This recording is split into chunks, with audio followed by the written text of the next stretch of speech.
Welcome back, ladies and gentlemen. That's right, we're live, and I am your host, Kev Baker. And this is the first Kev Baker show of the new week, right here on your number one network, www.tfrlive.com. This is Truth Frequency Radio, where silence is consent. And boy, oh boy, am I glad to be back with you all tonight. If you heard Anthony's show on Friday, you'll probably be well aware of the situation I'm in right now over on YouTube. And I want to thank all of you for your kind messages. Your support means absolutely the world to me. Now, on a kind of less positive note, let me just say that, you know, myself and Anthony, we talk about this entanglement that we share.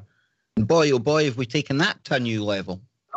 Because this afternoon, after myself and, you know, the TFR family had been discussing my situation over the weekend, we were made aware that it's not just me that has been hit by YouTube now. No, it's my good friend, Mr. Patch, as well. So over the next coming weeks and months, there's going to be a lot of changes over at YouTube by the looks of it. Things are rapidly changing, and it's something, you know, that we've been warning about. Year after year after year, and here we are now in the midst of it. For whatever reason, you know, they are closing down your ordinary person, your ordinary YouTube channel. In fact, they're taking the U out of Tube and just making it corporate Tube. And I imagine that's what it will be before too long. But thanks to Chris and Cherie Geo, I'll, fingers crossed, always have a network here where I can speak to all of you great people from. And of course, if you do want to support myself or Anthony, then if you can, consider heading on over to our Patreon campaigns. That'd be much, much appreciated. But even if you can't, your support in the chat room, listening, sharing the links, just being here, part of the team, that is equally important to myself and Mr. Patch. So with all of that out of the way, let me come to tonight's show, and it's going to be a doozy. It is going to be a cracker, because I've got the man in the hat, Jimmy Jeans. How you doing, man? Yeah, I knew that would happen. And Jimmy has said he'll be back in a moment, so it's not a mute problem tonight. I'm not gonna bust him over this one. But we have got another guest tonight. And as you all know, or as you'll all realize in a moment, this is a show that I really look forward to each month.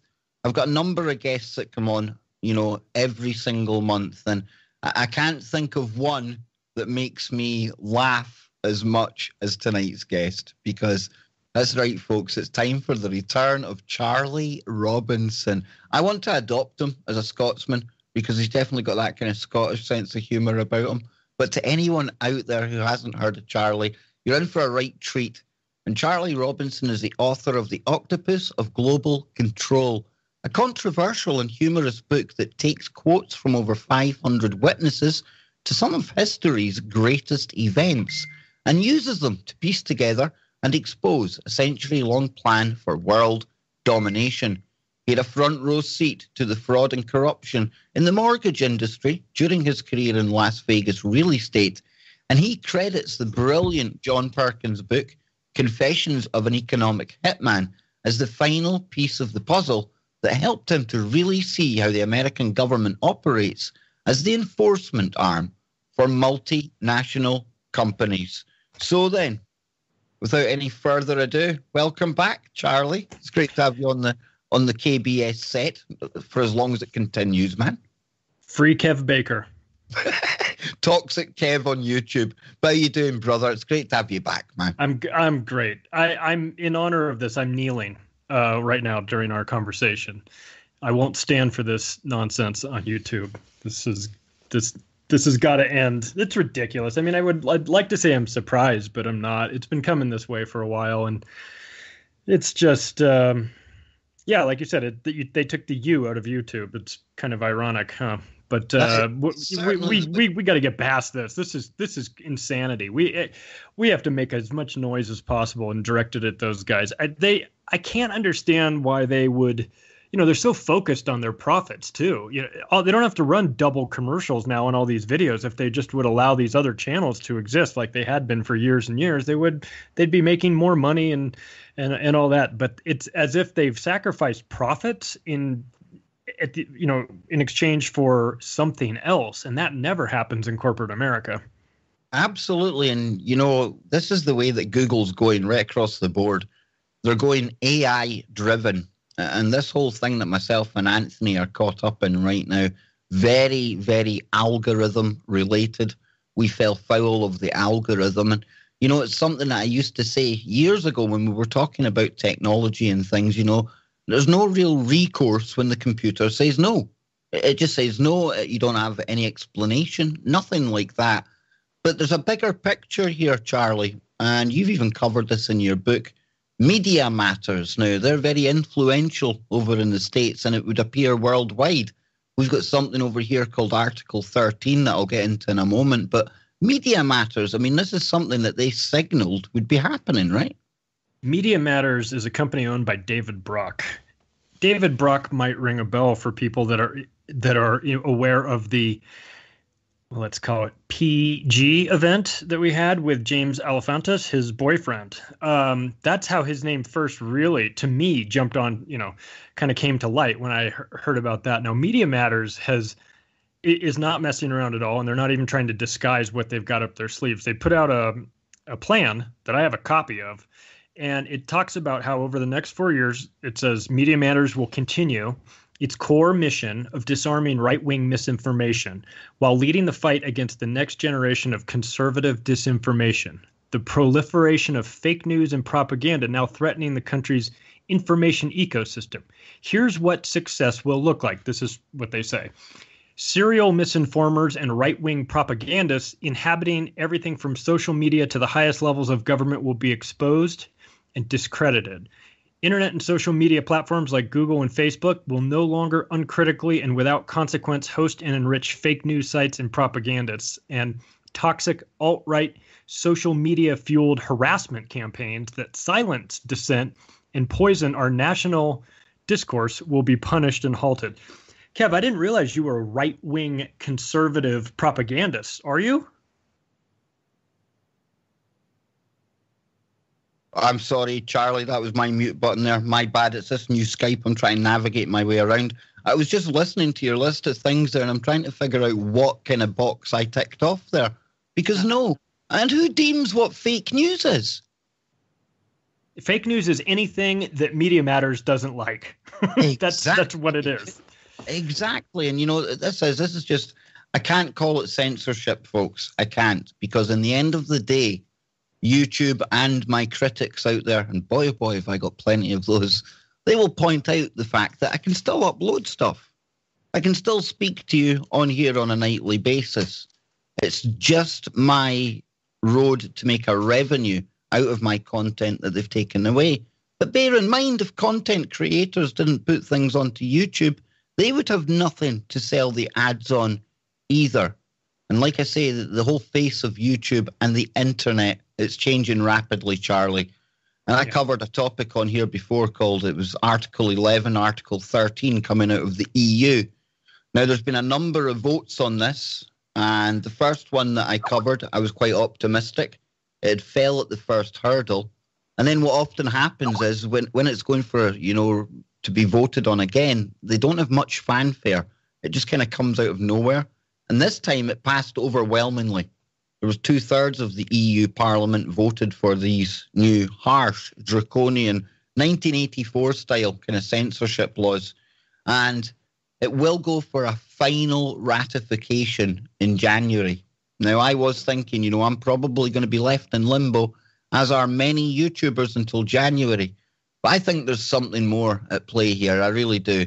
But just to give you a taste of what this is all about, it says the following rights are protected by EU law.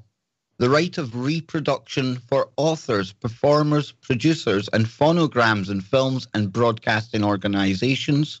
Right of communication to the public for authors, performers, producers, and phonograms in films and broadcasting organisations.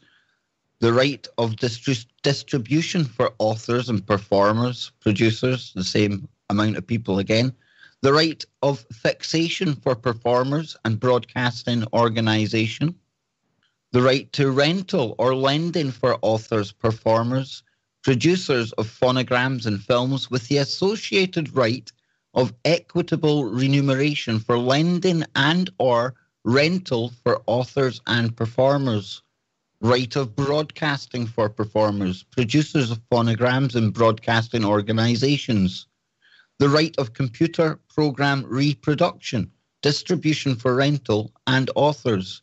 Moral rights are usually considered to be a matter for the national laws of the member state, although some countries classify some of the above rights, especially the right of communication to the public, among the moral rights of the author rather than under his rights of exploitation. Now, what this is all leading to, Charlie, is the fact that for us to even look at an article, to read it out, to drop a link on Facebook may start costing us money with something called the link tax. And it's like I was joking before the show. What is there going to be left to talk about for YouTube channels like mine? Am I just going to put up a blank screen and tape up my mouth or something? There's nothing left to talk about. It'll be 2 hours of you clipping your cat's toenails or something like that. It's going to have to be kitten videos, go up to Loch Ness, film, in the hope that Nessie might appear. Well, it's crazy. And unfortunately, it's not going to get any better because they've got a plan here in the U.S. at least, I know. And there's no reason to think it's not a global plan. They've got, so for Media Matters, they have a company now that they've funded that they've started called Share Blue. Share Blue, they say, will take back social media for Democrats. We will delegitimize Donald Trump's presidency by emboldening the opposition and empowering the majority of Americans who oppose him. Now, there's nothing really inherently wrong with this. This is just sort of how you go about doing things. And to one side doesn't want the president to get reelected, the other side does. There's nothing bad about that. But what they do is they go out and they say that the mainstream media was, shirked its responsibility for covering misinformation. And they say, look no further than the government-fueled misinformation amplified by an uncritical news media that led the country to war with Iraq in 2003. Okay, no, that's true. That's a fact. But then they go on to say that what that meant is they say that because of not that the government, that the media's complacency with 2003 Iraq war is the exact same thing as allowing Facebook to have people on there talking about alternative news things. So they're trying to tie these two things together when they don't fit. So they're saying that in America, there's 200 million people on social media, and that Facebook's algorithm fuels confirmation bias by feeding content from outlets that tell the users what they want to hear. So fake news purveyors exploited this vulnerability for profit and political influence. So that's exactly what you do. That's what the CIA said they would do when they invented the term conspiracy theorist. They said it was important to tie the person to being either politically fueled or trying to profit from this conspiracy theory that they're pushing. So David Brock's organization is going right back to the 1960s CIA playbook of how to call somebody a conspiracy theorist and how you do it. They're not even getting original. They're not changing anything. They're just using that playbook and then saying that if you have an alternative set of beliefs, if you are talking about something that the mainstream media isn't talking about, you're fake news. And the only reason why you're talking about that is because you're trying to make money for it, or you're a Donald Trump fan. It can't possibly be because it's true. It has to be because either you're greedy or crazy. It's the changing face of the internet, YouTube, Jimmy, and we're hearing the backstory here, all the way back to the 60s. And that's what I like about Charlie, with his research, all the quotes that he's amassed as well. He can really paint the timeline towards where we are now. And I know this has really angered you, and I want to thank you for, talking about it on your show, Jimmy. Really appreciate that. We've got Anthony in the same boat now, and I fear, there's going to be a whole heap of other YouTubers out there. Love them or hate them, they're all going to end up in this same boat, man. Yeah, and this is a way to eliminate all the players on the tiers below Alex Jones. And the checkmate move is when they go after Drudge for, his business model is aggregating news stories. Well, think of that, Jimmy, the link tax, right? How much is he going to have to pay every single website that he ever links to? Yeah, and once it's passed, are they going to go after him for all the things that he linked from the past? Because that's, they do that kind of stuff. Whatever they can do to destroy that viewpoint over there, they're going to do. And other people copy that same business model, and they put an exciting headline over a boring story that no one would even see. And now all of a sudden they're uncovering some truth or whatever, just because so many articles come out every day. To get an article into the public eye or the public's attention is not very easy. And so there's people that their whole livelihoods are based on getting something in front of the public eye. And so whatever way they can do it, they do it. And so when they're saying this aggregating into the social media thing that Charlie's talking about, that's, once you're profiled based on what you're looking for, then they want to feed you what you're looking for, like they said, because they want to sell you stuff. And so the more they know about you, the more they know about what you want, the more they can figure out what to sell you and how to sell you and what exactly pushes you. That's an important thing you bring up there, Jimmy, because it's almost as if up until this point, they were very happy for us to use platforms like YouTube, owned by Google, who we exposed on Anthony's show, were absolutely set up by the military. And they were happy up until a point, we could do what we want. We could use it as a tool to teach ourselves, to educate ourselves. But now it's as if we're entering a different kind of phase of the operation where that part's over. We've got all your data. We've got you all hooked into this, but now we're going to start throttling it back. And I know that you've looked at this kind of road towards the New World Order type stuff, Charlie, because that's what this global octopus is all about. And would you agree now that this is like now an internet 3.0, 4.0 we're entering? Because even since the early days, a lot has changed since then. So I think we're 2.0 now. But it feels like it's just getting more and more harsh. Yeah, I agree completely. And I think the next step is going to be the Internet ID. I think that ties in well with this.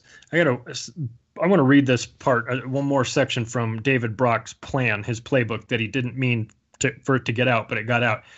And this is really relevant. So it's under a section called Collaborating with Social Media Platforms. It says, outlets that push fake news are completely dependent on Facebook to spread their lies and ad networks like Google to fund them. Media Matters has a unique insight to help fix problems in this part of the media landscape. After Facebook responded to our campaign by acknowledging the problem of fake news and agreeing to do something about it, we began a dialogue. It became clear from these conversations that Facebook needed our help in fully understanding the problem and identifying concrete solutions. Further, it also became clear that we had information and insight that they didn't have that was helpful in educating them on the full scope of the problem. For example, Media Matters had a detailed map of the constellation of right-wing Facebook pages that had been the biggest purveyors of fake news, as well as insights into the food chain of fake news and how it was moving through the Facebook ecosystem. Similarly, after Google revised their terms of service in order to prohibit so-called fake news sites from using their advertising network, it was Media Matters that had the information necessary to identify 40 of the worst fake news sites to which this policy applied. All right, so there's the answer. Media Matters is the reason why this is happening. David Brock's organization is the reason why people are being demonetized on Facebook and Google. He said he was going to do it. He worked with these companies. They all got together at Bilderberg in 2016. They came up with the plan for this, and here it is. This is what it is. And if people think that this is where it ends, they're out of their minds, because it's only going to get worse from here. Absolutely, because you even see WordPress blogs, things like that. Not even full websites. You can put Google ads on there. You can put third-party ads on there. And again, this is the way they'll go after people who are doing this. And before too long, we've been talking recently about Google and their partnership with the communist Chinese government. Yeah, I'll say that again. Google's partnership with the communist Chinese government. We've talked about the social credit scoring, and all of that's coming our way, folks. Make no mistake about it. It's not one rule for them and then another internet for us. That's not how it's going to work. It's going to be the one net for all of us, and it's going to be harsh, and it's going to be draconian, and it's going to be the model that we see over there in China rolling out right now. And that's why, we started to see this. They called it adpocalypse the first time something like this happened over on YouTube. But I tell you what, they're really streamlining their operation now. And like I said earlier, Google are determined to go all AI driven. And I'm experiencing, as are many experiencing right now, the way this AI operates. And Jimmy here, he was even on Skype with me as I was having this very forced artificial conversation with something in chat. And bear in mind, I've had a good experience with YouTube in the past, Jimmy, but reading more into this and people who have already gone through this exact process, exact same situation as me, no strikes, anything, duplication, it seems that there is no human in the loop until that 30 days is up. And even then, I'm just having some faith that it might be human eyes that kind of reassesses things. Well, I'll tell you what's going to happen as a result of this. There's been a lot of people that have been creating and been very creative on YouTube for a lot of years, and Google before that. And people have been using other people's stuff that they worked on, pieces of it, and putting it together and creating their own new thing out of it.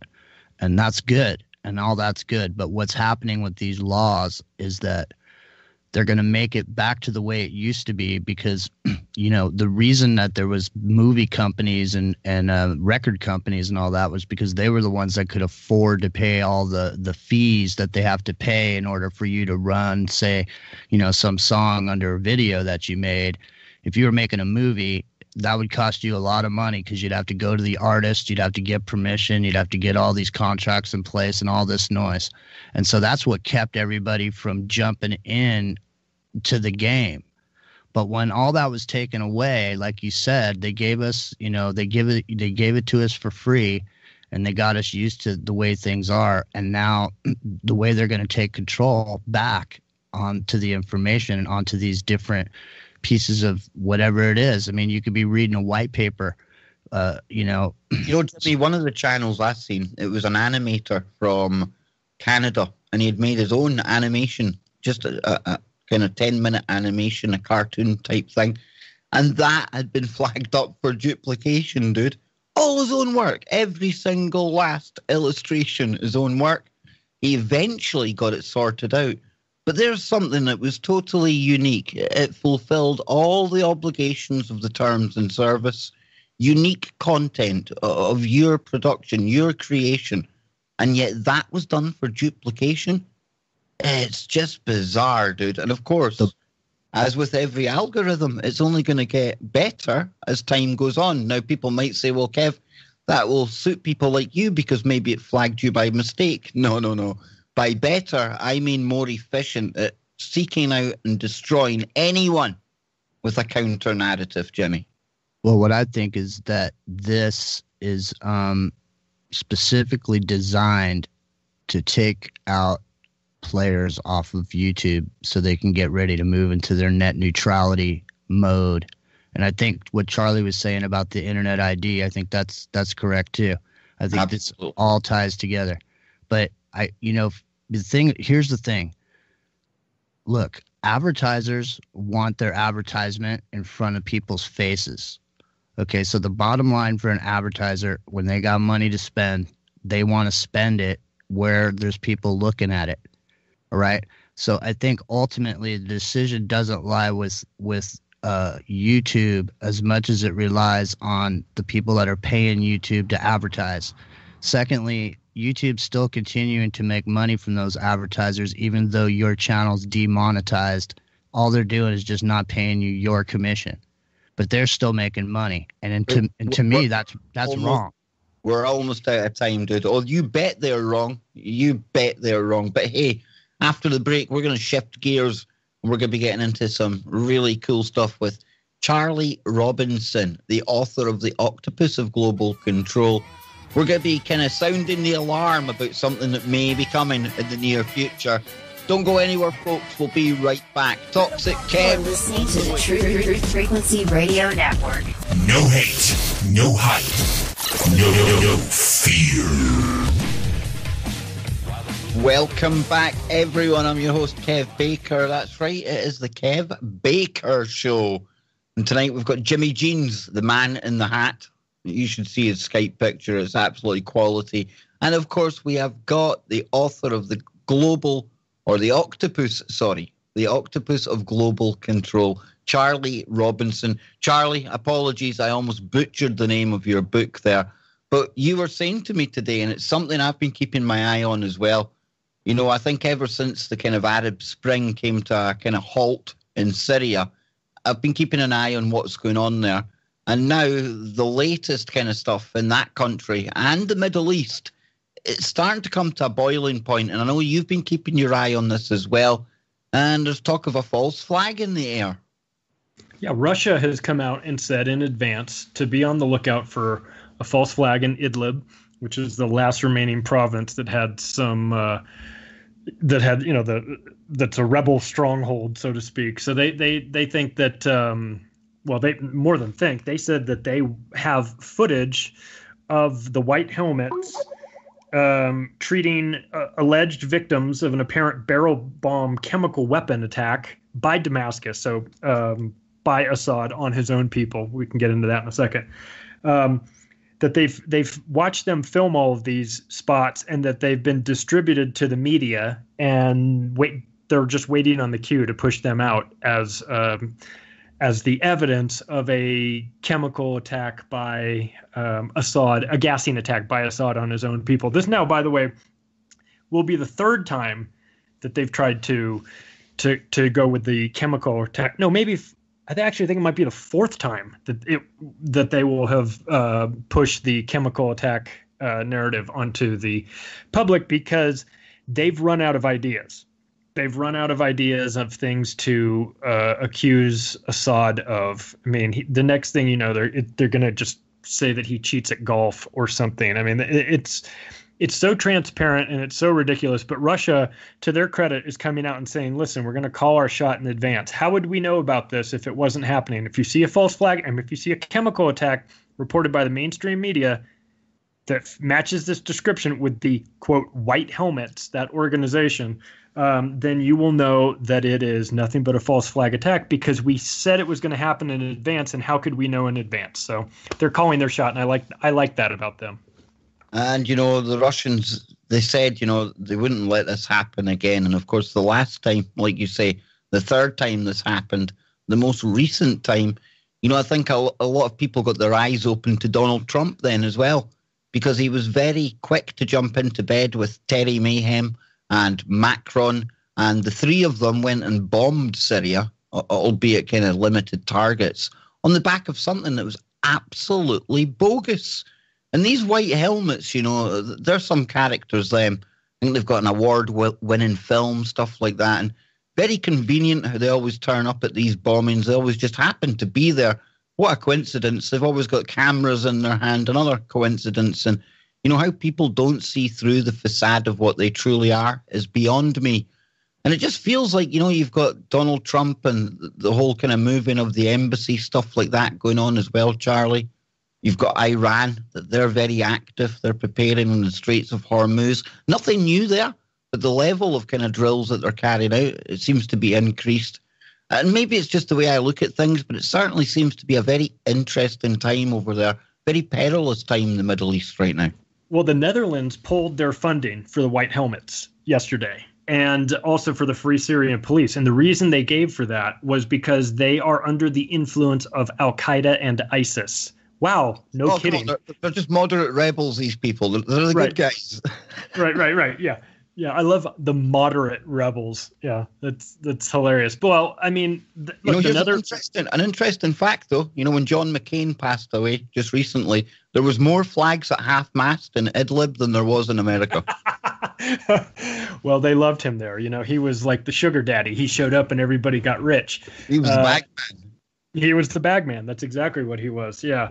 Finally, like the Netherlands isn't getting fooled by this. After that fake moon rock thing, they've had their eyes on the United States. They're suspicious of them and all their nonsensical stories. So they're watching out. But hey, listen, at least the white helmets can they can always cling to that Oscar that they won for their documentary, even though there's footage out there of the guy that's like laying in the rubble. I don't know if you've seen that before. He's laying in the rubble, face all painted up with dust and everything, just sitting there. Yeah. And then they go ready action or whatever that sounds like in Syria. And then all of a sudden the guy starts screaming and they're pulling rocks off of him. I mean, this is pure terror theater. It is not real. It is designed to fuel, anxiety inside Syria, obviously, and get a lot of people killed. But then it's also designed to push for support in the Western states to greenlight the invasion of Syria, which is last time I checked, Syria hasn't done anything to me. I'm not worried about the Syrians showing up on my doorstep. I don't have a problem with them. They don't bother me. I don't bother them. But the United States and Israel has a real big problem with them. They don't like what's going on there. They don't like that Assad is actually in control of his own people. That's not something they're in favor of. Yeah, there's echoes of Gaddafi with Assad. And I big say time. that because, a few years prior to the whole kind of Arab Spring kicking off, obviously Assad, he's got a British wife. And I remember Sky News at the time, they were embedded with Assad and his wife every morning. It was like our morning TV show. And they would be over there. And it was all to promote the Syrian kind of tourist industry because we were cozying up to Syria at the time. And, how times change. Just like when Gaddafi was courting them all out in the tent in the desert. And then look how he ended up. And, that's what Russia said when they seen the fall of Gaddafi. They said, no more. This has to stop, and that's why they have stood by their ally in Syria. And Jimmy, it's an important ally, despite the fact everything going on there. That's their warm water port. It's very, very key strategically. And I don't see Russia, ever leaving Assad's side. But here's the thing. As we've seen with the last attack, it doesn't take long for this to escalate. And it took a couple of days for us to get confirmation that these things were fake. But by then, the bombing had happened. And that's my fear, even the fake problem reaction solution element to this, because it's going to be a fake attack. By the time people are made aware that this definitely is another fake one, and thankfully the Russians have come out already and spoke of it, the bombs will already be dropping. And I don't say that for fear, Jimmy. It's just look at the last times this has happened. That's what occurs. Well, there's so much activity over in the Middle East that the Middle Eastern safety organizations passed a law that all the crisis actors have to wear white helmets. So this way, nobody gets hurt, and everybody over there knows who they are. So when the crisis actors throw the chemical weapon, okay. With the guy with the Assad mask on, Assad's driving in what is he driving? A Toyota Corolla. He's driving across the wasteland, twisting his mustache. He's got a Hitler-style mustache, too. He twists the Hitler-style mustache as he's throwing the chemical weapons out the window of his Toyota Corolla. That's probably a false flag. I would say so. And, looking at it militarily, why on earth would somebody who's winning need to use the one weapon that he knows is going to bring all hell from around the world? It just makes no sense whatsoever, Charlie. Damascus will be destroyed in a day, and then that's when it all starts, doesn't it? It all comes down. Jimmy's going all biblical on us, Charlie. Here he goes. It's the fulfillment of prophecies. But I tell you what, this octopus, it likes to almost push those biblical prophecies. It's almost as if they're trying to bring about that kind of change of the age, man. Well, my favorite lunatic in American politics is Nikki Haley. She is a special kind of crazy. Forget the fact that she is completely and utterly loyal to the state of Israel, which is, she has proven that time and time again. She's also apparently psychic because she stated, I also want to reiterate what I said last week to the Assad regime and anyone else contemplating the use of chemical weapons in Syria. The United States followed through when we said that we would respond to the use of chemical weapons. Any offensive on the civilian people in Idlib is going to be dealt with. Really? That's crazy that you know that there's going to be a chemical attack in Idlib, the same one that maybe Russia was talking about, saying that they have evidence that there's going to be a fake chemical attack there. What a coincidence that she's aware of this. Either that or she got together with her Dionne Warwick and the Psychic Friends Network, and they got a vision of Assad with his horrible Hitler mustache in his Toyota Corolla, like you said, throwing Molotov cocktail style chemical weapons out of the passenger side of his car while doing donuts. And apparently that's how it's going to go down. I'm excited. Frankly, I'm excited to see the White Helmets again. This is going to be White Helmets 2 Electric Boogaloo coming to a theater near you. I can't wait for it. The only problem is that I'm afraid, because of past experience, that the mass audience in the United States is just going to go, something has to be done. We've got to bomb him. He's a madman. They're not going to understand the plan. They're not going to figure it out. They're not going to see. Didn't Ivanka Trump have the ear of her dad one of the times it happened, and that's why he got involved? She started. Beautiful babies. Yeah, exactly, man. Yeah. Well, you know what? There's a great picture of John Kerry and his wife having dinner with Bashar al-Assad and his wife in a restaurant. This was a couple years ago. So this is like this we hate them, they hate us thing is like political theater. It's phony. The war is real. I mean, the bombing is real. There's no doubt about that. But when these, when John Kerry's not able to, be the economic hitman that he is, then when that doesn't work, then like John Perkins says, they bring in the jackals, and that's the hit squad, and that's what's happened. It's the dinner with John Kerry where he says, accept the silver or get the lead. That we're seeing what happens now. We're seeing that the United States is going to concoct some reason to give them the lead. Makes me wonder, and again, people say you've just been paranoid, but, everyone been kind of wiped off of social media, silenced, not silenced on YouTube, but, we see it clamping down. I wonder just what is coming in the near future that they don't want people putting alternative narratives out about. But, on a more kind of lighter issue, Charlie, a lighter note, it's always been hard for me to take the White Helmet seriously in the first place because I've never made any secret of my military service over here in the UK. And when I was in the Royal Signals, yes, little telecommunications operator that I was, we already had the White Helmets, but they were a motorcycle display team. So right from the off, it's always been hard for me to take the White Helmets over in Syria seriously. I'm looking for their motorbikes. And it's just laughable, the whole White Helmet scenario. And you can guarantee they are going to be at the center of anything. And when I say anything, when that false flag flies in Syria, because it's coming. It is coming, Charlie. I truly believe that. Even though the eyes of the world are on them, they don't care. They just need that problem, that fake problem.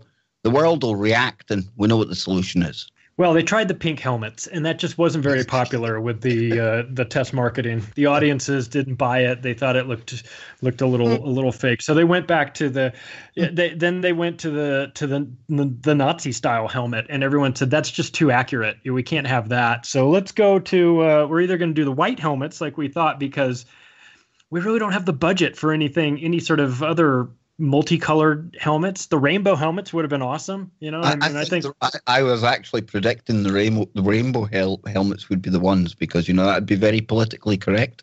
Yeah they could all and all those guys could use the third restroom. It would be great, but that Theresa Mayhem could lead the actual kind of charge.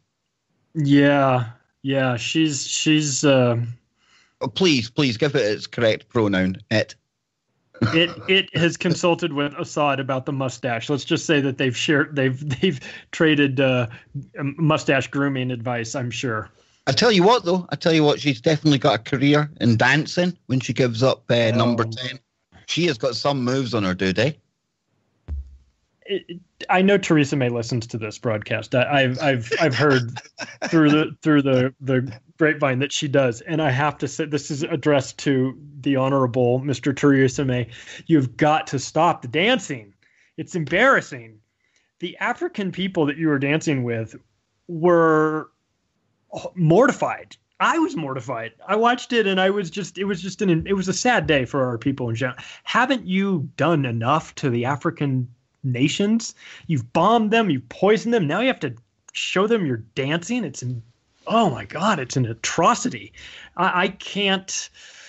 I just can't get on board with that, Teresa. You're going to have to stop. It's an embarrassment to your country, and we're trying to fight this stereotype of not being able to dance, and you're not helping things at all. I mean, she's not going to go on Dancing with the Stars, although I would say the ratings would be through the roof if they could get her. She moves like a Rockefeller or something. Either that, or they could put her in like Celebrity Big Brother, since when she was Home Secretary, they called her Big Sister. I mean, she literally is the one that rolled out all the Orwellian kind of surveillance over here before taking, the big job after David Cameron. And she's an abomination. She truly, truly is. But you've looked at loads of these characters over the years, over the centuries, Charlie. I mean, who really stands out as being the biggest buffoon that's been part of this kind of global cabal? Well, I would make a push that Theresa May and Janet Reno are separated at birth. That maybe they were twins, because you get the feeling that when you look at them that not the most ladylike of people. I would say the biggest buffoons. Oh, I mean, currently it's got to be Boris Johnson, right? I mean, that guy. We don't get much. I have to remind you that Boris is technically an American. Is he really? He is, yep. He was born in New York. Oh, we don't want him. When Chris Everard was on the show, I said, so technically he'd be more American than Obama. I'll tell you what. We'll give you Piers Morgan back, and then we'll take Boris Johnson. Oh, no, Piers Morgan, he is like if there was a swamp for journalists and that kind of people. I mean, this is a guy who put a phone tap on a missing young girl's mobile phone to the point where, because he had accessed the voicemail, they thought that young girl may still be alive. Mm-hmm. Yeah, he's awful. This is the kind of journalism that he takes part in. And he was like the editor and chief of one of the papers over here. And what was his reward after that? A multi-million-pound or dollar deal with CNN to have one of their top talk shows. I mean, that's the kind of characters we're dealing with, man. Richard D. Hall has done some work recently on that phone hacking thing, which is pretty good. If he still even has a channel on YouTube, which I'm sure is getting demonetized as we speak. But he got into some of that. Yeah, it's a dirty business for sure. And when you've got guys like Rupert Murdoch as your boss, what sort of punishment would you expect from something like that? I mean, I would be, if I had got caught doing something like that and had to go to the principal's office or the boss's office, I'd be terrified of what the outcome might be. But if you're Piers Morgan and you work for the Murdochs, you get a raise and a promotion and shipped off to the United States, like as if like we wanted him or something. Yeah, he's a reprehensible dude. People are going to have to realize, that's the kind of character. Your CIA, Anderson Coopers, these kind of people are the only ones that are going to be left to listen to soon. And I'm not just saying that because it's me in the middle of this right now. It's always been coming. People I know that are still on YouTube right now, I won't be able to get to them soon. Your favorite channels, you won't be able to hear them. On the front page, it's just going to look like, the listings for your favorite kind of network TV.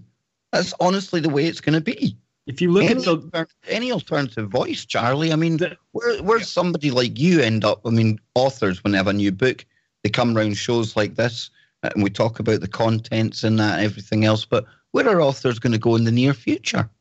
Well, I couldn't go on CNN or Fox or MSNBC to talk about this book, because halfway through a question or my answer to one of their questions, they would just cut my microphone and then just run, a ticker across the bottom saying, conspiracy theorist with an arrow pointing to me and then a superimposed tinfoil hat on my head. So you have to go to the alternative media if you want to talk about alternative topics. But when they squeeze that, then that's a good question. Where are you going to go? I think people are fighting back, though. I think people are sort of tired of this. In my book, I made a list of all of the members of the Council on Foreign Relations. Oh, there is one place that is right. I mean, it's not at the tip of it, but it is very instrumental, isn't it? It is very instrumental. And you get those media members on there, and you would be stunned at who is on there. Aaron Burnett, Dan Rather, Anderson Cooper, all the heads of the media organizations. Wolf Blitzer, obviously. Wolf Blitzer is a dual citizen. You've got... That's the epicenter of corruption. You get into the Council on Foreign Relations. Aaron Russo talked about that. He was invited to be on, a member back in the days before he did his groundbreaking documentary, and he said he declined it. But that's an organization where public policy is crafted, and the media is told what to say, how to say it.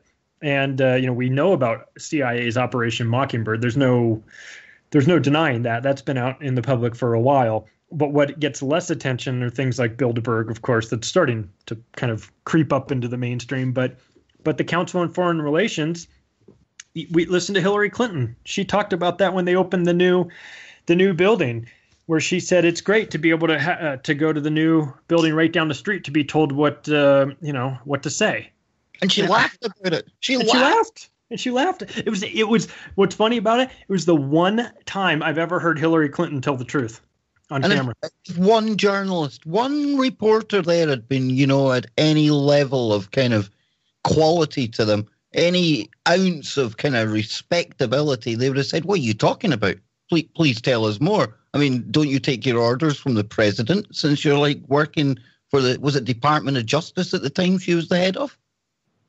At the time, I think she was the head. That was the State Department. Hey, when you can take your servers away and do this and do that. Right. Well, I think the media needs to, in the United States, they need to. They're so in bed with the White House too. They go to that White House Correspondents' Dinner where, if you recall, that's the dinner where George Bush laughed about no weapons of mass destruction in here, and everyone in the audience is laughing. And then that's the same dinner where Obama said, it turns out I'm really good at killing, the drone strikes, hey, I hear the Jonas Brothers are here. They have, and Sasha and Malia are big fans. I have 2 words for you: predator drones. You'll never see them coming. And then everyone laughs. And then his response is, "You think I'm kidding?" And he said it with a straight face, which is funny if you're a comedian, but it's not funny if you're actually a mass murderer who orders predator drone strikes on wedding parties, and then an hour later, once the first responders arrive, he hits them again. So this is what we've got, the media in bed with the White House. Now, of course, it's a little different. They've pretty much hate the White House, but they still have those dinners, and you shouldn't be going to those dinners if you're in the media. That should be the last place you go. You shouldn't be friendly with those people. You should be checking them, and you can't check them while going to dinner with them at the same time. Talk about collusion, and wasn't it? I mean, I'm not saying JFK was any saint by any means, but he was the one that almost demanded that the press hold them to account in one of his famous speeches, right? And that's exactly what they should be doing. Yeah, the media should not be the de facto public relation arm of the White House. And that's what happened. And I say it happened in 2001 because everyone in the media was so terrified of Dick Cheney that they wouldn't challenge him. They would just take what he said and they would just run with it. As we saw in the lead up to Afghanistan and 9/11 and all that nonsense. And then with the Iraq, the weapons of mass destruction, all that, the media just chickened out.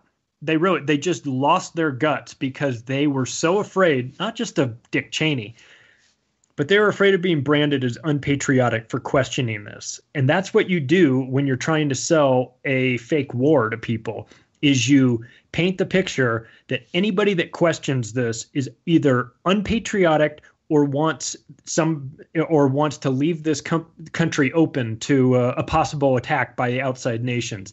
And those are two things that's not Dick Cheney's playbook. That's Joseph Goebbels' playbook.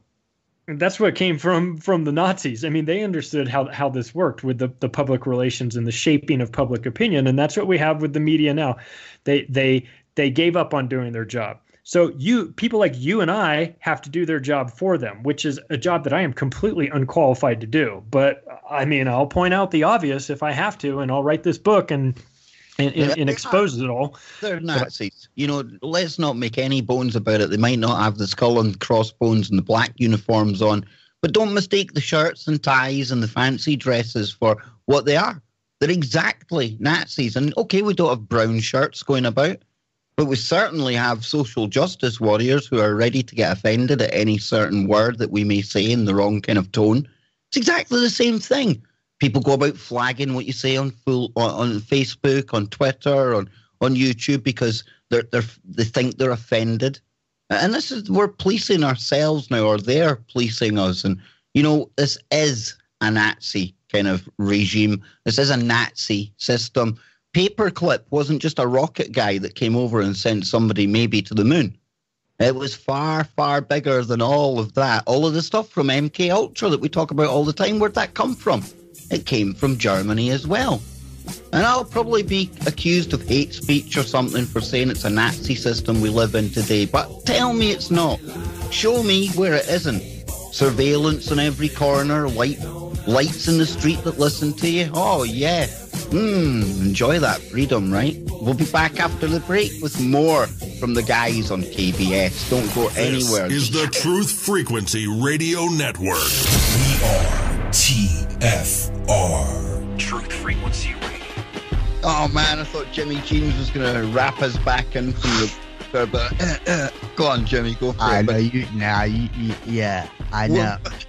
We're back for hour number 2. And it's not very often I need to make retractions because I'm always right. I'm only joking. But I do feel I owe any remaining remnants of the Third Reich a little apology because obviously it's a bit wrong, a bit derogatory to compare you to the current regime that we have here in the UK and over in America today. So without that out of the way, let's get back into it. And let's just touch on some woo because, Charlie, you've... been a perfect fit on a Freaky Friday before. Absolute blast of a show. Need to get you back on sometime soon, man. But there's been a story that's been raging around the internet for a couple of days now. I put a video up about this the other day, and it's about these solar observatories that are mysteriously closing down. The main one of which is in Sunspot, New Mexico. I believe I've got that right.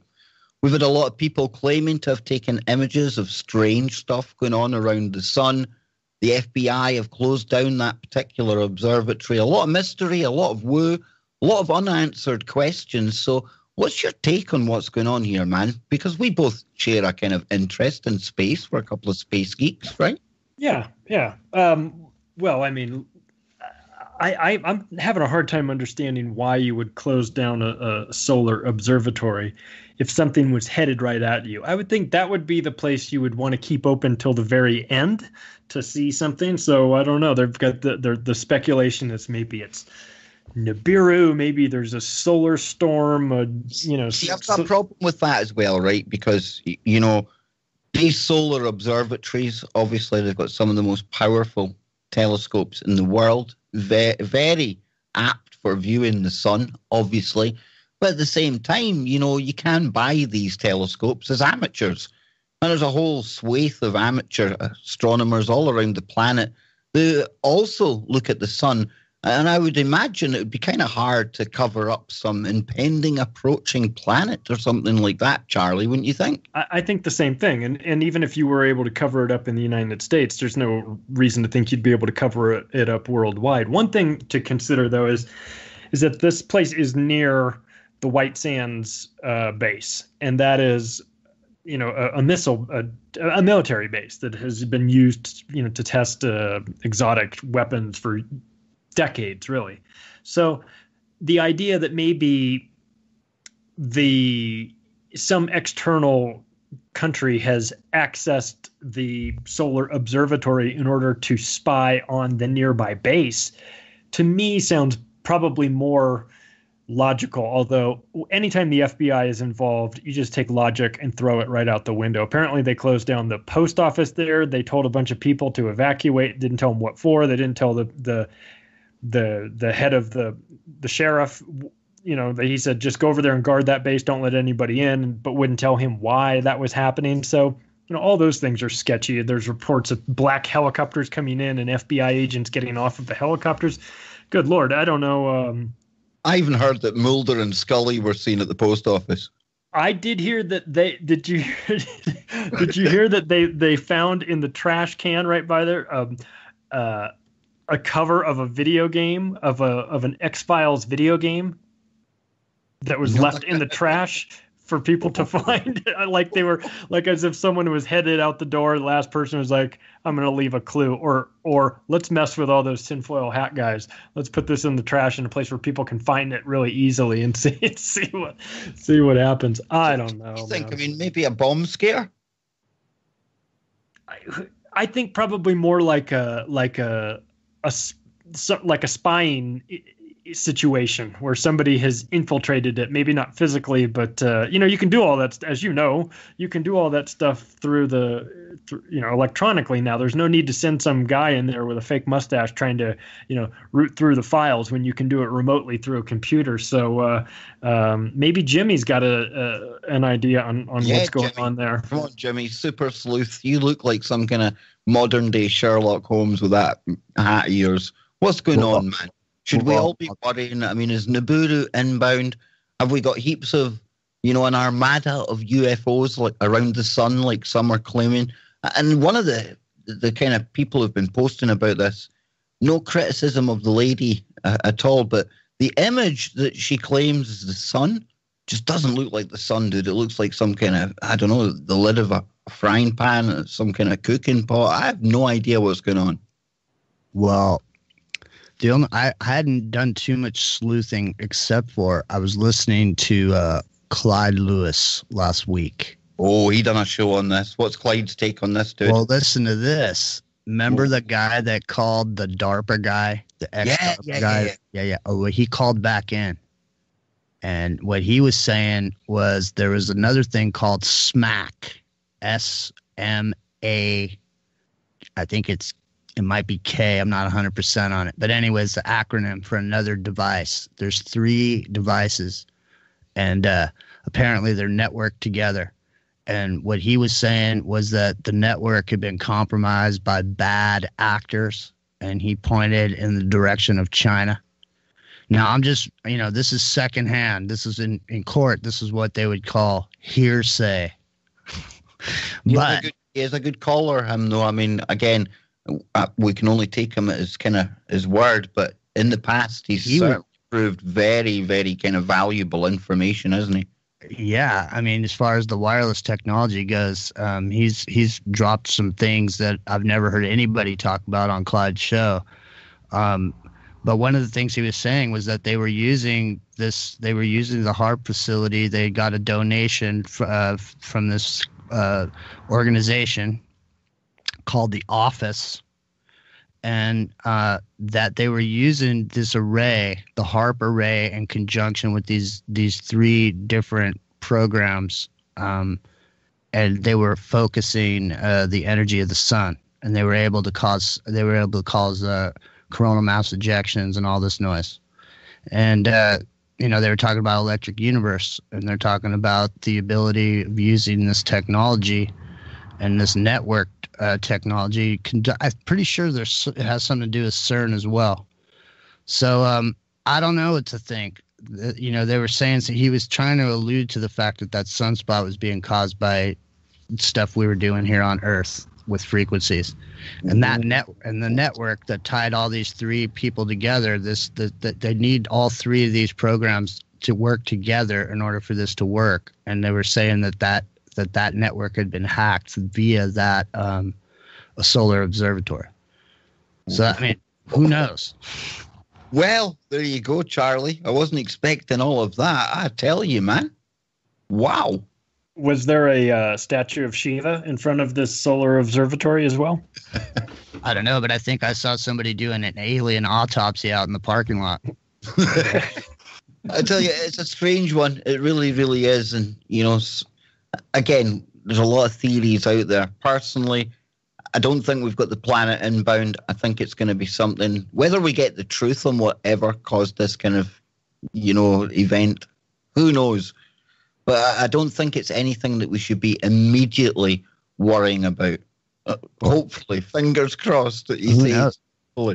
They got a PG&E. They've set up a base camp about a half a mile from where I'm located. Like they're expecting some giant storm to be coming in, even though the skies are blue. I don't understand, but they've been there for a week already. So it's almost like they're waiting for something. Well, talking of storms, we were talking fake news before the break and things like that. Charlie, I know you've been aside from the seriousness of Hurricane Florence and the devastation it's caused, again, the media caught out hyping things up when in reality they don't really need to. There's some comical footage out there. There's some older footage of, Anderson Cooper as well, standing up to his armpits in water when he didn't need to. And again, imagine, hyping up storms when people are losing their lives anyway, man. Yeah, it's unnecessary to manufacture these events for television unless there isn't an event happening. I believe that there is a hurricane, but I'm wanting to know why that guy on the Weather Channel was leaning sideways like he was getting blown off his feet. And meanwhile, in the background, you got these two guys in shorts that are walking by like without a care in the world, just trying to decide where they're going to go for lunch. And I know that the Weather Channel came out later and said, well, that guy was standing on the grass and it was slippery. And, he was trying to brace himself from standing on the grass. Stop. Just stop. This is nonsense. This is you guys trying to make an event look worse than it is because it's good for ratings. The mainstream media loves hurricanes. They love them. They won't admit that they love hurricanes, but they are so great for ratings because everybody wants to watch that to find out what's going on. So that is, this is what happens when you get an inbound hurricane. You get 4 days of storm watch 2018, then you get when the hurricane comes, and then you get the interviews with people that are like, well, I knew it was coming, but I just decided to hunker down with my dog and my shotgun, and I'm going to shoot any looters that I see. And then the media goes off on another tangent about how that we need to take guns away from people. So this is just what they do. It's another example of the media looking for events that are horrible for humanity, milking them as much as possible. And when they don't deliver exactly what they thought they were going to, then they manufacture them and embellish them to make the situation look more serious than it is. Well, they used to have this old double-breasted news guy on CNN named Aaron Brown, and he was like the main anchor guy. I thought you literally meant he was double-breasted, dude. No, he just had this. He had the $2,500 double-breasted coat sitting there behind the desk, all his hair done perfect, and it's really funny because he was the main guy over at CNN, and then Anderson Cooper was the man on the scene on this hurricane. As a matter of fact, it might have even been Katrina. If I can't remember how far back it was. Yeah, that's the one, 2008, was it? Where he was up to his armpits and they zoom out and they show you where the cameraman is and he's like ankle deep. Yeah, they fired Aaron Brown and Anderson because of his coverage, because of how hardcore he was out in the hurricane. They got rid of Aaron Brown, and now you got Anderson Cooper, and everybody knows that Anderson Cooper comes from a long line of patriotic Americans working for the CIA, right? Isn't that right, Charlie? Isn't it the Astor family he's connected to, Charlie? He's a Vanderbilt. Is it? Yeah. He's knee deep in it. On the surface, he seems like a decent dude. He's not a Bill O'Reilly. He's not like a ranting and raving lunatic. He seems like a fairly calm guy. And then he does the New Year's Eve every year with Kathy Griffin, and he spends the entire 4 hours trying not to completely come undone laughing as she's making, really inappropriate jokes. And so, I mean, he's like on the surface, he's kind of likable, but he, it's no secret that he interned for the CIA when he was, when he was in college. He's worked at CNN, which is the epicenter of fake news. They've been manufacturing that since at least the first Gulf War, when they had those two morons, Charles Jacko and the other guy, running around in circles trying to, with the siren going on and the fake palm trees in the background, looking for their helmets and gas masks. So, I mean, he comes from a long line of fake news puppeteering by CNN.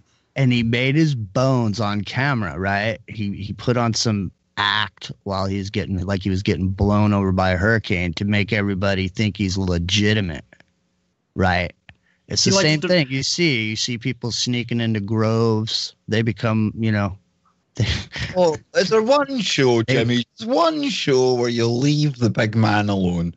I was thinking of bringing the big man up because I'd love to see a death match or a boxing match, maybe not a death match, between Anderson Cooper and Alex Jones. We could have it at the Grove, Jimmy. I don't think that. I think that would be more like a love match. That might be a match made in heaven. You think so? Do you think it'd be like all they could talk about in the morning over coffee? They could have, deep discussions about issues. I reckon I could sell tickets to that. What do you reckon, Charlie? Tickets to Alex Jones versus Anderson Cooper? All shirtless. Madison Square Garden. Absolutely. Alex Jones all sweaty and shirtless, and Anderson Cooper all rocked up. And I gotta say, I was literally Scotty brought this out to me the other day, and I gotta say, I was shocked to find out that Roger Stone has a tattoo of President Nixon on his back in between his shoulder blades. And there's a picture of Alex Jones pointing at it. The guy's got his shirt off, and Alex is pointing at it. I mean, I got to say, I was blown. I couldn't believe it takes a lot to shock me, and I was shocked, man.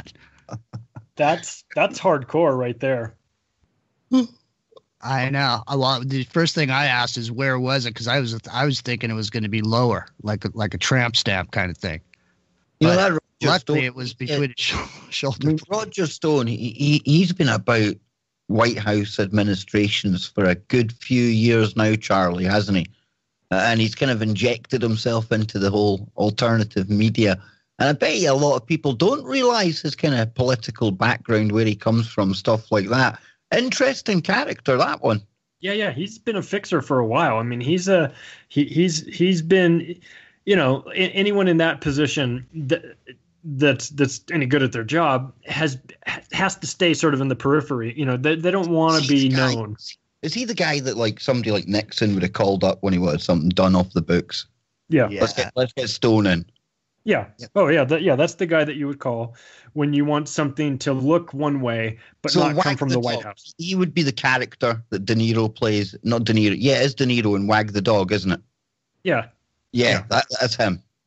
Yeah, he would be a guy like that you go to, or maybe not in like a physical sense, like he's not going to go whack somebody for you. I don't know, maybe he outsources that job. I'm not trying to say, but I mean, but like a political assassination, you know what I mean? Yeah. Like a character assassination for sure. He'd be the guy that would spread rumors and start that whole thing up. That's what he does, and he's great at his job. I mean, he knows how to do that. But the cat's out of the bag now. I mean, I think people sort of understand that that's his role. But he's not doing anything to hide that either. I mean, he's not a very low key guy with his Where's Waldo glasses and his detective hats. I mean, he looks like he's straight out of Central Casting for like you talk about twisting your mustache in the corners. I mean, that's Roger Stone for sure. Well, Scotty was saying that he was the originator of the negative campaign ad. He started it with Nixon, to where they, when they show the opponent, they gray everything out and make it look all drab and dismal, and then they, go back. How is that not classified as voter meddling? I know. Well, the thing is I'm just saying, he was back. That was back then when he was, in the rudiments of, where he had to have somebody producing it for him. Now he's got the world at his fingertips. Imagine what he could produce. with a computer. He must have thought that getting the gig from Donald Trump to bash Hillary Clinton was like getting free money. It was like the easiest job he could ever possibly have. He's like, I don't even have to invent anything. I can just play clips of her talking all day long, and that's enough of a political hit ad, you know. And then he got poisoned too, right? Remember that? He got poisoned. Absolutely.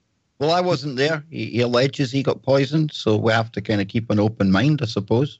It was probably Novichok. Probably. You know, breaking news in the UK last night, a Russian-speaking person having their dinner in a restaurant in Salisbury. Yep, you guessed it, they Novichoked on their steak.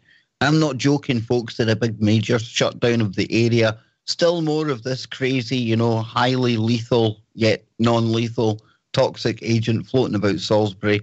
And this is the false flag of the century, the most farcical story I've ever come across, and it just keeps on giving. It truly, truly does.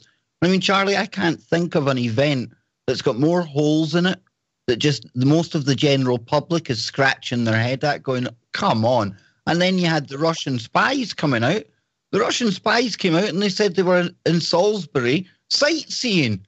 Well, that's just as ridiculous as saying Russia done it in the first place, because there's nothing to see in Salisbury apart from military installations, tanks, troops, ex-soldiers, and double agents.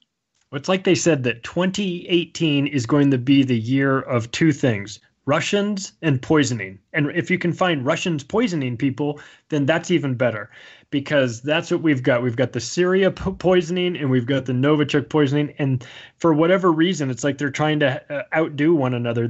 So we're just going to keep saying the same thing over again, 3 times, 4 times. Who knows? Let's do it a 5th time. There's still a couple more months left in 2018. We can probably fit in one more fake Novichok poisoning. I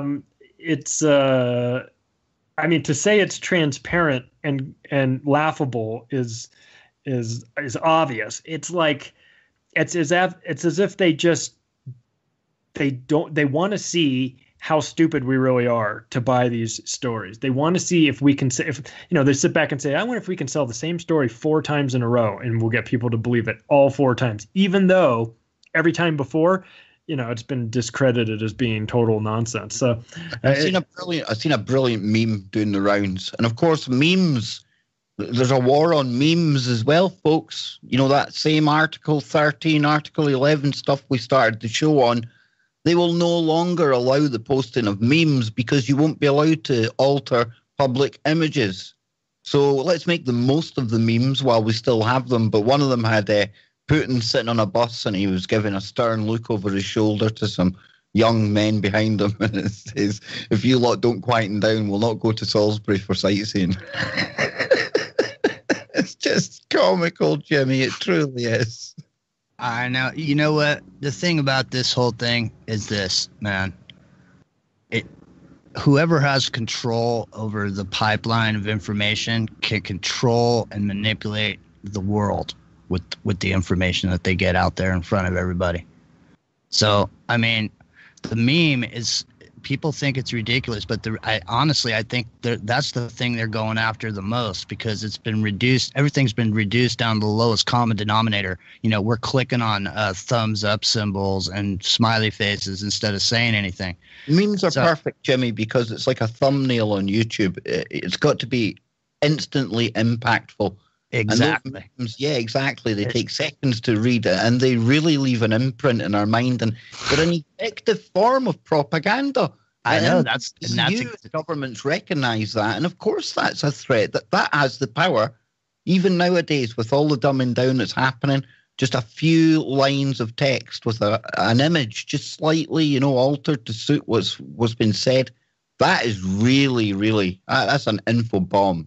It is. It's powerful, and that's why they want to get rid of it. I mean, the meme right now is one of the most powerful ways. Believe me, when the corporate interests and the corporate advertising agencies, they're going to be able to buy those photographs or spend money leasing them, and they'll be able to create their own memes, and there'll be licensed memes, and they'll be out there, and they're going to use them as advertising fodder for whatever products they're selling, because they realize how powerful that is. You think they are powerful, because think of it this way, Charlie. I mean, memes are nothing new. You can go back to World War One. Your country needs you. The picture of the big guy with the tash pointing at people. All of the posters in Soviet Russia, Soviet Union back in the day. I mean, these kind of posters, these infographics, they've been used for years. Okay, now they're digital, but they've always been a really, really effective way, even in times of tyranny, for people to communicate. Yeah, and they're hard to do, like, really well. Like, if you think about, you remember that cartoon The Far Side that was big in the 80s and 90s? They did it with one image, one cartoon image, and then a little bit of text underneath, or sometimes in some cases no text underneath. It's a tough thing to master, but when you do it right, it's extremely effective. And Scott Lopez is our meme master here at Team KBS. He is absolutely epic at it. Well, I love them. I think they're funny. I think when people are trying to be funny, they can point out the ridiculous instantly. And let's face it, we all have the attention span of about 5 seconds right now. So it has to sort of be in a meme. You can't. Nobody's gonna sit down and watch an entire comic strip, about it just to get to the punchline. What are we talking about? I forgot. But no, listen, folks, we're almost on the break, and I've just seen Lucky sliding into the TFR chat room. And if you want to be a part of the TFR chat room, head on over to tfrlive.com. You can go in there. It's all entirely free. You can hang out with all the great TFR family and the hosts. And of course, coming up right after my show tonight, we will be having Lucky and Dr. Brooks Agnew. They'll be live with Quantum Connections. And let me take this chance again to remind you to check out the work of Charlie Robinson. Really close friend of the show. Love to hang out with him here. But he's also a very accomplished and good author as well. And he's got the book, The Octopus of Global Control. Check that out. Now, coming up on the show this week, before we go to the break, and before I forget, tomorrow night, I'm going to be spending the night with Jimmy Jeans. Yes, he's going to be coming on. We'll be breaking down all the news. We'll be giving our highly controversial opinions on everything and anything. We'll be taking your questions from the chat. If Jimmy reminds me, we'll open the phones up as well. And then on Wednesday night, mark your diaries, folks, she's back. My girl from the valley, Nano Girl, is going to be live on the Kev Baker Show. And then in hour number 1 on Thursday to round out the week, I'll be spending time with Don Wiskin. We'll be taking your calls all about your health-related problems. We'll be talking Extendovite on Thursday night. Join me after the break. Don't go anywhere. Be right back. Frequency Radio. No hate, no hype, no fear. Real people, real radio. Okay, so we're moving into the final part of tonight's Kev Baker Show. I know, I hear hearts breaking all around the world. I'll be back tomorrow. Don't panic, and we've still got another half an hour right here on the best network ever. And I truly mean that from the bottom of my heart. Not only because of the people who put it together, Chris and Cherie Gio, but all of you people out there as well. Without you guys out there having my back, being at my side, encouraging me through this kind of little hiccup that we're going through at the whole kind of Team KBS HQ here, it would have been really hard and really easy just to walk away. But you lot out there, you make me double determined to come back bigger and better, and we will be keeping on going for as long as Chris and Cherie have me on here. So a big shout out to everyone as we move into the final part of the show with Charlie Robinson. And Charlie, let people know where they can find your work, keep up to date with your view on the news. I like the stuff you always post. We're always kind of in sync, the kind of things we're looking at. And of course, where they can get the book, dude. Oh, you can get the book. The book is The Octopus of Global Control. You can get it at Amazon, or if you don't want to give that guy any money, you can get it at barnesandnoble.com as a paperback and as a digital. And if you want to follow my rantings and ravings like a lunatic, I'm at Facebook / The Octopus of Global Control. You can follow me there. And yes, Kevin, you and I are a lot alike in some of these things. Some of the daily articles that we find. I post something, I look, and then I see that you've already posted it. So you're ahead of me both in terms of the topics and also in terms of time zones. So I was going to say, I am literally quantum Kev to you because I am from the future.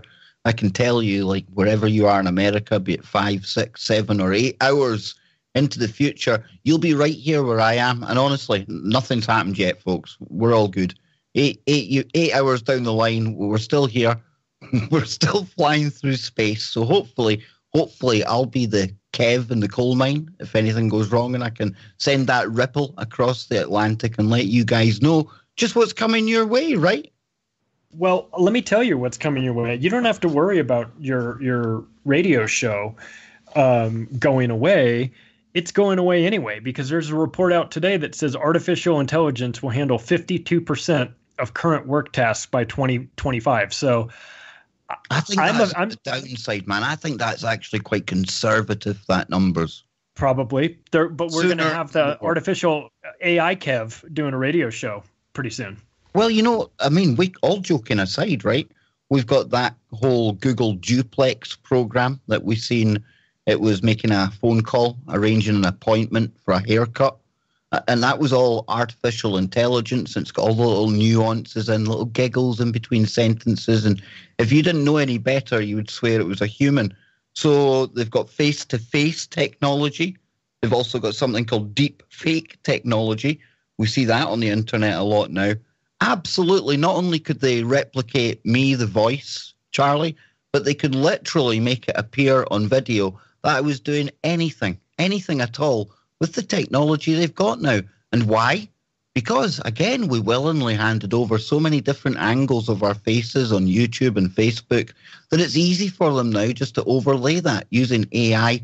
And like I say, I've seen some of this stuff, and it's a totally CGI rendered Obama and George Bush. And don't get me wrong, this was 6 months ago or so. And you could still kind of see around the edges. It looked like a kind of photoshopped face. But again, machine learning, AI, it gets better every time it runs the program. So indistinguishable, Charlie. I don't even know if you're the same Charlie that I had on last month. I've been wondering about Jimmy for some time now. Who knows? In that picture, I hear you could almost smell the beer on George Bush's breath.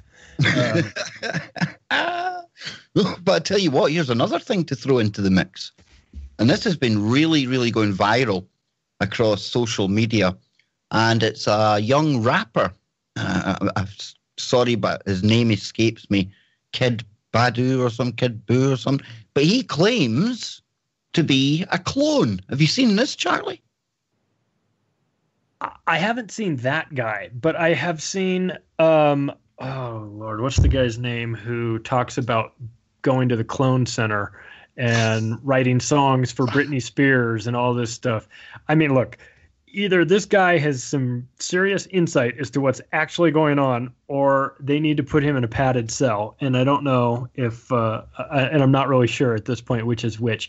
Yeah, I haven't, so I don't know exactly what you're talking about in terms of the guy that says he's a clone, but I wouldn't be surprised if soon we have like a #1 hit from Lil AI or something like that, some rapping algorithm. Okay. Right, here we go. His name is Kid Boo, right? And it's been all over Facebook, all over Twitter. It's a big story. Take a little listen to this. We'll just play, a couple of seconds of it. Don't worry, I'll cut it out for YouTube. I don't want to, offend the censorship Nazis over in the EU or anything. Here we go. This kid looks deadly serious when he's talking about this in an interview. He talks about how it's going to be on the internet. He knows people are going to see this. And I'll get Charlie first, then we'll let Jimmy loose on it. But Charlie, cloning, we certainly know that the technology is there. We certainly know they've got the ability to create entirely synthetic life forms with no need for donor DNA.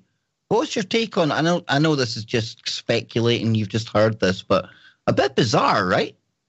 Donald Marshall was the guy's name I was trying to think of. The guy who says that he has been to the cloning centers and everything. It sounds pretty similar. And I'm actually looking at the picture, and the pictures of the two guys actually look very much alike as well.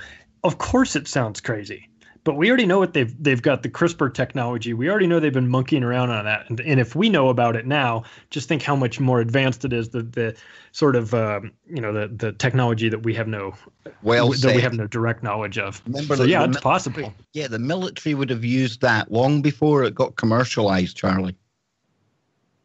Oh, for sure. And so I mean, the Star Wars movie, the Clone Wars, where they have a whole army of clones that were built.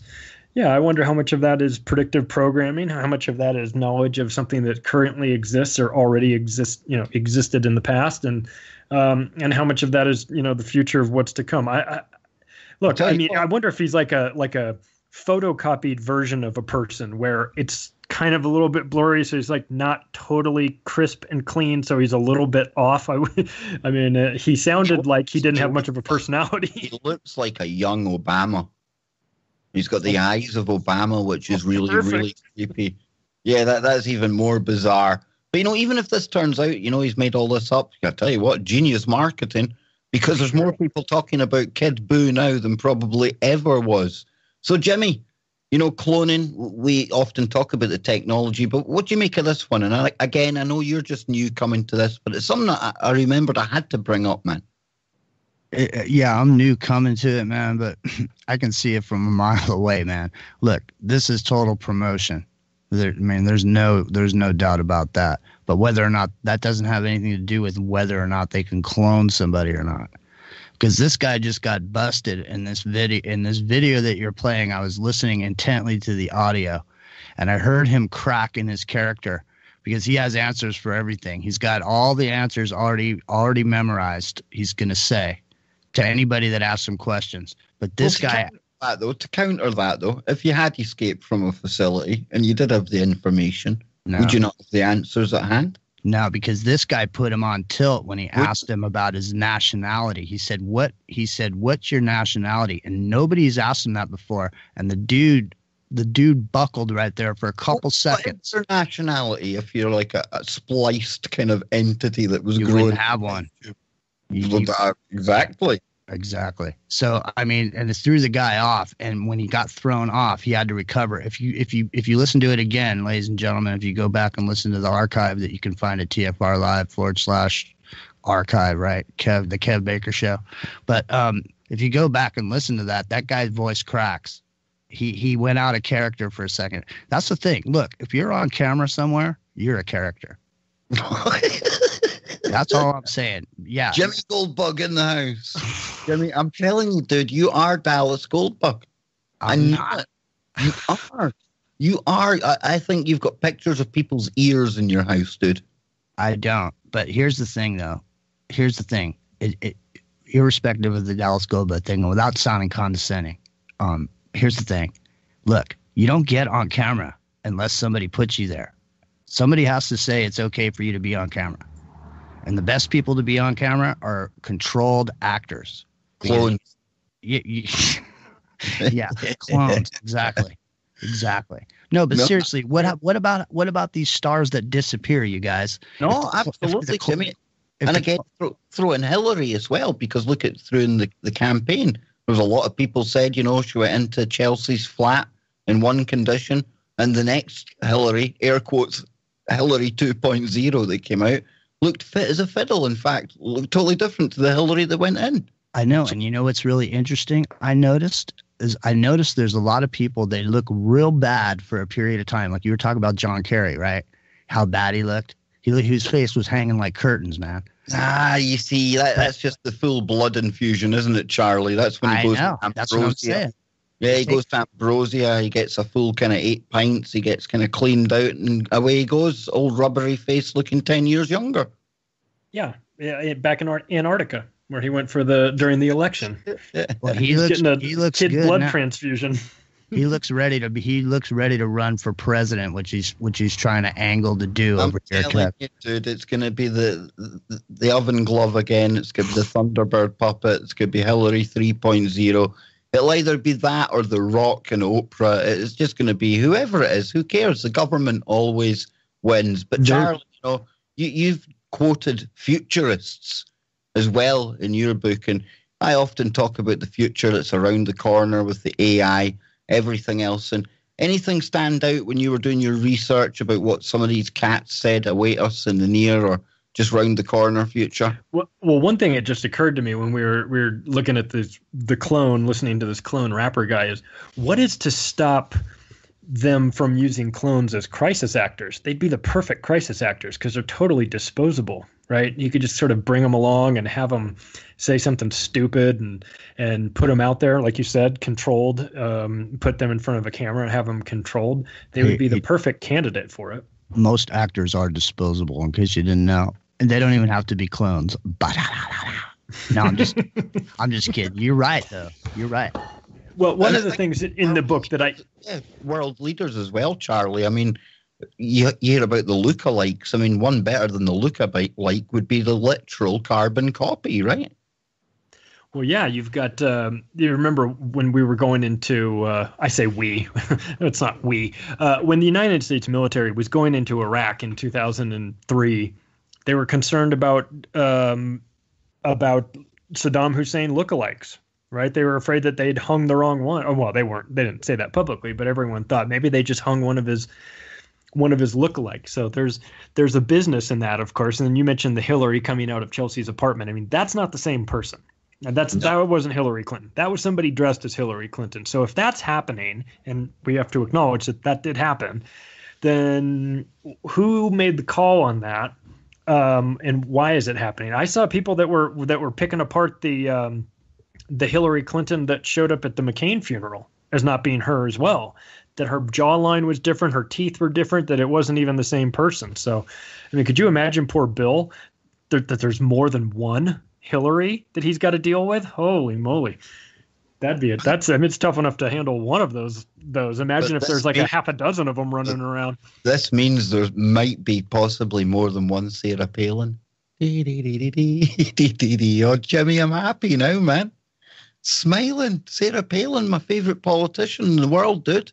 I know. What's not to like? Exactly. Hey, have you ever heard of this guy, Dr. Beater? No, it's a new name on me. His name, I'm not kidding. I mean, I'm reading his name, so don't think I'm making this up. Dr. Peter Beater is his name. Sounds like a rapper. That's an awesome name. Or like a porn star. Kid Booze Da. He could be, because this guy has a video that's been around since the 80s, and it's called Organic Robotoids Are Real. And it kind of goes in line with what you guys are talking about. It says that these robotoids have a shelf life, and they can be programmed holographically with the person's memory, and then they can be substituted for the person. But at some point, they have to be, they have a shelf life.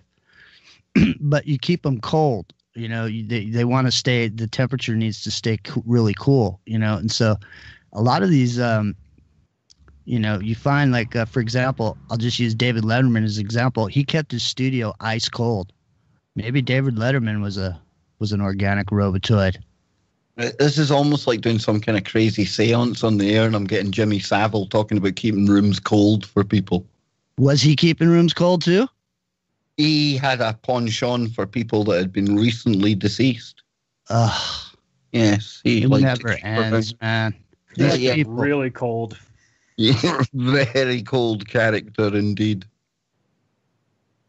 The world. I'm speechless. I don't even know what to say. Stranger than Stanley Kubrick even tried to show us in Eyes Wide Shut, isn't it? And that's the same cabal, the same octopus with its tentacles into all corners of power. And the graphic that I used tonight, it was Creative Commons, no copyright, free for reuse. May I just put out there to the censorship Nazis? And it was brilliant, Charlie, because it's got one tentacle wrapped around the White House, another one around the Vatican, another one into the city of London. And that's exactly what you're trying to show here, isn't it? For sure. You know what? I just watched a great documentary that yesterday, as a matter of fact, and it is called The Spider's Web, and it is specific to Britain. Really, it was done there, and it's about the city of London, not London, but the city of London, much like Washington, D.C. and the Vatican. That's independent city-state in the banking colonies. And it talked about how when Britain's military empire ended, it retreated back to London, and it became a banking empire instead. So they switched it to control instead of militarily, to control by financially. And this documentary called The Spider's Web is unbelievable. It's so well done. And like I said, I just watched it, and I recommend it for everyone. It's on YouTube. I mean, until now, probably with my recommendation, it'll be banned or something. But it was up there as of yesterday, and it was phenomenal. And so I suggest people watch it just to get an idea of that's a tentacle. That's the banking tentacle for sure, and where it operates from. It's no secret that the city of London is an interesting and unusual place with rules and laws and procedures that are and reptiles and all kinds of things that are going on in there. But you see that's sort of the banking arm. You've got the political or the military arm in Washington, D.C., and then the spiritual and pedophilia arm of, I think, apparently running out of the Vatican. So very interesting and unusual places where some not so nice things are happening. Yeah, the Vatican kind of business model hasn't changed so much. You know, they used to traffic Nazis over to South America, and now they're still in the business of trafficking. So go figure. But, you know, this is the world that we live in, and you mentioned the CFR earlier on. And, you know, one over here that's really, really instrumental, and we've talked about it before, but the Tavistock, you know, for anyone out there who hasn't looked at the history of and what the Tavistock are up to right now, you really need to, because these people, they're the ones that pass the ideas on, pretty much like your kind of PNAC stuff, you know, telling you what's to come just round the corner when it comes to Tavistock and places like that, Charlie, aren't they? Tavistock is the social engineering company. You know, that's who you go to when you want to push something. That's who. Say even the Beatles, the Beatles going to America, that was Tavistock, right? Yeah. Tavistock has a role in that. It was found. You know, it was heavily run by Dr. Alexander King, who is one of the founders of the Club of Rome and the Committee of 300 with that's David the one Rockefeller. That you should never mention the name of it, so we'll say it again. The Committee of 300. Yeah. Well, with inflation now, it's more like 3,000 or something. But yeah, but these think tank, these social engineering organizations are super dangerous because they don't really turn up in the newspaper as much. I mean, their work is filled through the newspaper, but their name is not. When you do see them, it's usually under sketchy circumstances. If you remember the 7/7 London tube station bombing, guess where that red double-decker bus blew up? It blew up on Tavistock Street, right in front of the Tavistock Institute. Probably so those maniacs up there in the corner offices could have a front row seat. Don't forget the kind of demolition van that they had, Black Star as well. And then it had something on the side of the bus saying "Terror coming to a theater near you soon." Yep, absolutely, it did. It had that. That's a good point. Yeah, it was an advertising slogan that was on there. That day. I remember it well, and it was almost like one of those moments during 9/11 where the BBC newsreader, notice I say newsreader, not a journalist, but she got the script early and she was talking about the Solomon Brothers building falling. Right. Only it hadn't.